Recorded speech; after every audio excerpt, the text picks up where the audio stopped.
Hi, it's Rob Bryanton, November 8th, 2007. This is the Imagining the 10th Dimension video blog entry. Today I'm going to be reading from a blog entry that acknowledges the closing of one of the polls that are happening there. And I do want you to check out the polls whenever you can. It's a fun way to participate in the ideas that are being explored here. We've got a new simplified address for getting to the text version of the blog. If you go to www.10thdimension.com/blog, that'll direct you to the blog, and hopefully there'll be a poll that you can participate in there if you go there right now. The reason I'm saying it that way is because chances are you're watching this as a pre-recorded entry, and what we're doing right now is using the magic of Ustream.tv. We're playing these pre-recorded shows on a loop.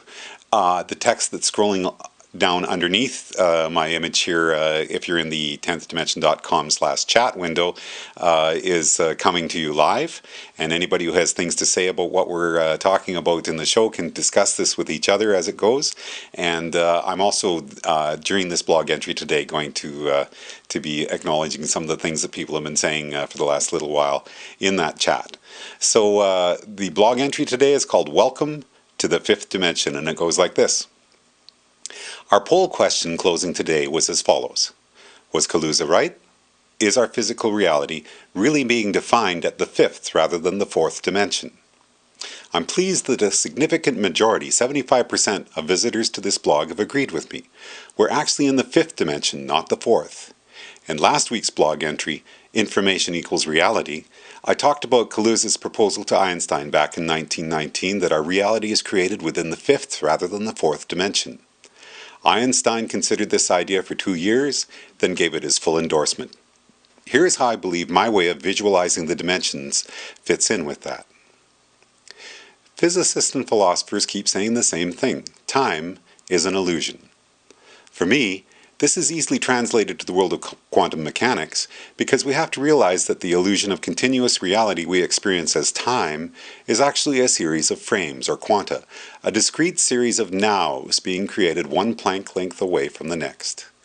This is where we get to David Deutsch and his team at Oxford, who have offered a proof that each next now is chosen from a bush-like branching structure of multiple choices that are probabilistic, and that this is equally true whether we are looking at the quantum world or our physical reality.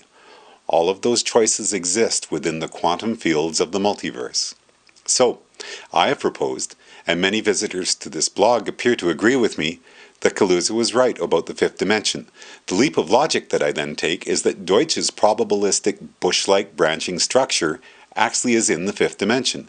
And this is where critics of my book and my animation say that I stop making sense. Even though time feels like a one-dimensional, one-way arrow, they say, there's no reason to propose that higher dimensions are needed to allow for quantum indeterminacy or free will.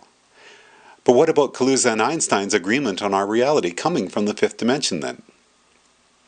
If our probabilistic next available choices are always one Planck length away, and the probabilistic nature of those branches means that there are always many available choices but only one is actually observed, then this is how I fit the string theory idea of the higher dimensions being curled up on themselves down at the Planck length into my way of imagining the dimensions. This is also how we get to the idea that we are twisting and turning in the fifth dimension, choosing one now after the next, while we feel ourselves to be experiencing a one-way arrow, line of time in the fourth dimension. As a way of visualizing, this can be equated with the idea of a flatlander traveling on a Mobius strip. Down at the Planck length, our fourth dimensional line is twisting and turning as we make our choices from the fifth dimension, but we are unaware of that motion down here in the dimensions below. Physicists tell us that gravity is the only force that exerts itself across the higher dimensions.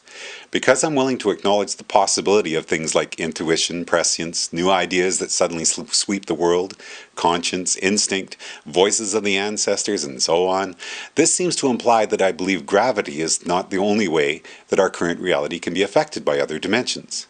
But that's where memes come in, and I've talked about memes a lot in my book, in this blog, and at the 10th Dimension Forum. Still, gravity, when combined with memes, does offer a lot of possibilities particularly if you're willing to think about memes as simply being ways of organizing the information that is our reality. In the big picture of timelessness, gravity is the force that draws us towards not change, as opposed to change. For instance, my idea that all of the possible timelines for our own universe occupy a specific position in the multiverse implies that they would have their own cumulative gravity effect within the higher dimensions to keep our physical reality locked in down here in the dimensions below. Hence, the reason why no amount of choice, chance, circumstance, or quantum observation moves us out of the specific different initial conditions universe we're part of.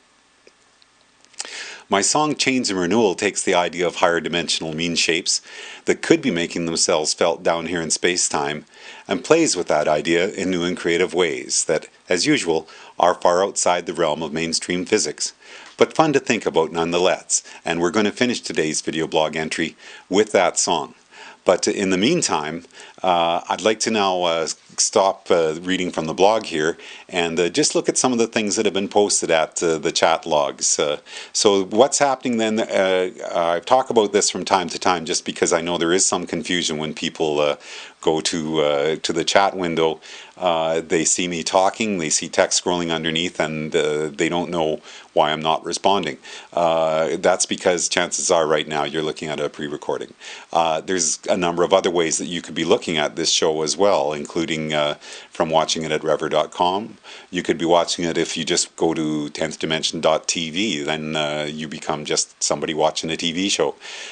You could also be watching this at ustream.tv, where our show is being broadcast from, and that's the marvelous technology that is being used to allow these shows to be streamed, and it's definitely something, if you're interested in creating your own streaming television show, I'd suggest you go to ustream.tv and see that. It's an amazing new development that makes it very easy for anybody who wants to create a television show and broadcast it to the world to be able to do that. So going back, since the last time we were looking at the chat logs was November 1st or 2nd or so, I'm just going to look at some of the things that have been said since then. Somebody says, I'm sorry, but what is the 10th dimension about?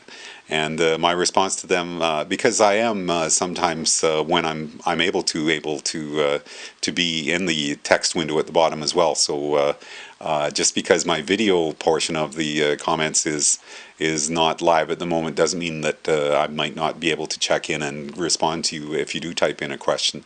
My response to this person was just, have you watched the 11-minute animation? And they said no. That's one of the things that's happening now as the 10th dimension meme is becoming more extended throughout the Googleverse, we've been calling it. Some people are coming to the chat window without having seen the 11-minute animation that started out as being what made this site so popular. By all means, if you haven't watched that, that's your way into these ideas, and that is available at rever.com. If you just type in 10th dimension as a search there, it'll come up.